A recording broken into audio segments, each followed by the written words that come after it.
Hi everyone, here's our presentation for Project 2.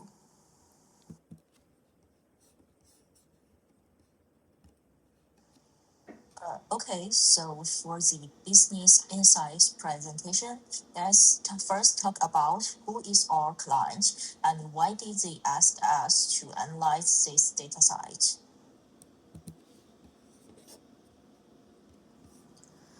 Our client is the company's human resources department, which is also called the HR department. Their goal is to make salary, promotion, and employee development decisions more fair, consistent, and data-driven. To do this, they ask us to analyze a large workforce data set containing demographic, employment, and education information.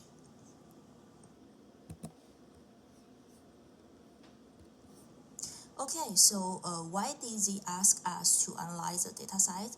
I think there are two motivations behind this. I think they would like to know, can they predict an employee's income level using their background and work-related features? Because understanding which factors are most strongly associated with higher or lower income can help HR detect potential inequities in salary decisions, standardize pay grade frameworks, design more transparent salary policies, and also identify groups who may need support or advancement opportunities. I think the second motivation for analyzing this data set is that it can help the HR group estimate an employee's education level so that they can design better training and development plans. By modeling education as a multi-classification problems, it can help the HR group match employees to appropriate skills training programs, target development resources efficiently, understand workforce skills distribution for long-term planning, and also identify future leaders or candidates for promotion pipelines.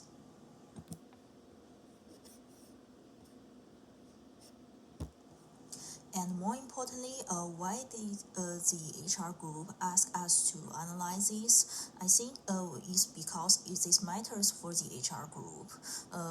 Based on the income prediction insights, as you may know, certain background variables are highly predictive of income levels. HR can use this to check for unintended biases, ensure internal equity, and refine payment policies. And for the education level prediction insights, it allows HR to estimate skills needs across departments. It can help support target training investment, improving employee performance and retention. Together, this model help HR make stronger decisions on salary adjustments, promotion pathways, workforce development strategies, and talent management and hiring priorities.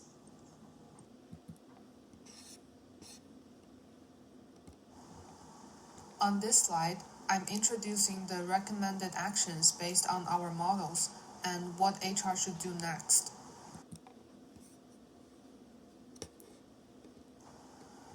Here I'll talk about our first recommended action, which is using the income prediction model to support fair salary decisions. These results come from our Part B model tuning process. Our decision tree and random forest models both reached around 85% accuracy, and they run very fast.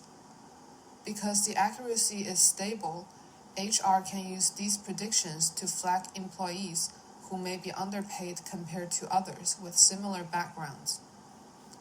This doesn't replace HR's judgment, but it gives them a data point that helps them review salaries more consistently. It also helps reveal pay gaps that might be hard to notice manually.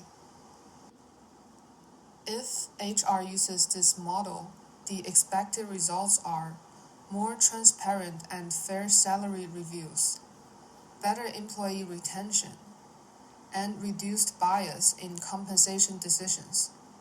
So overall, the model helps HR make fairer pay decisions with clearer evidence.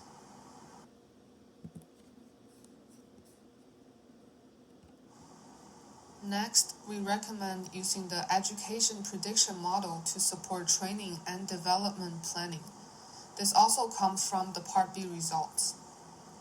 For the multi-class task, Random Forest gave us the most reliable performance, again around 85% accuracy. The model stays very stable across different numbers of trees, so it's a safe choice for HR. HR can use this model to estimate missing education data when employees do not report it or when older records are incomplete. With those estimates, HR can assign workers to the right training track. The main benefit is that training programs become more personalized. Employees get placed in courses that actually match their skill level, which improves learning outcomes. The expected results include more targeted training programs, better skill growth, and higher productivity and job performance. So this model supports HR's long-term employee development goals.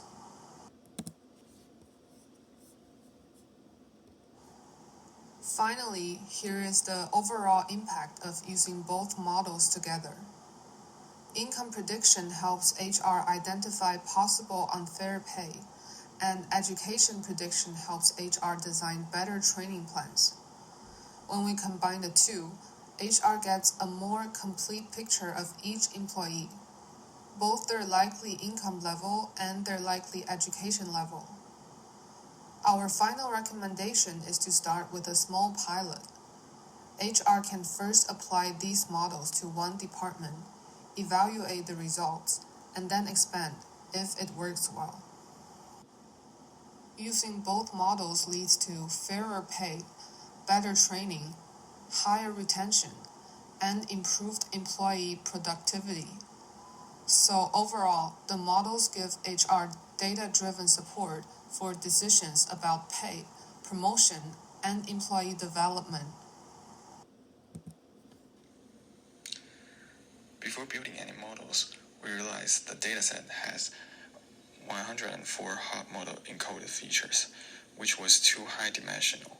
High dimensionality adds noise, slows down training, and can make models overfit. So to clean up the data, we applied Principal Component Analysis, or PCA. PCA basically compresses the data while keeping the most important patterns. We reduced the feature space by 50%, from 104 down to 52 components. This step helped in two ways. First, it removed redundant information, and second, it gave all 6 of our models a much cleaner and more standardized input to learn from. So overall, PCA made the whole modeling process more efficient and more stable.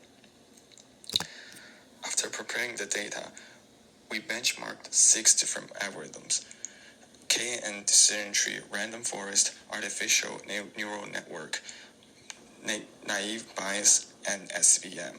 To make the comparison fair, we used k-fold cross-validation, which averages performance across multiple splits of the data. We also turned hyperparameters for each model to find their best possible performance.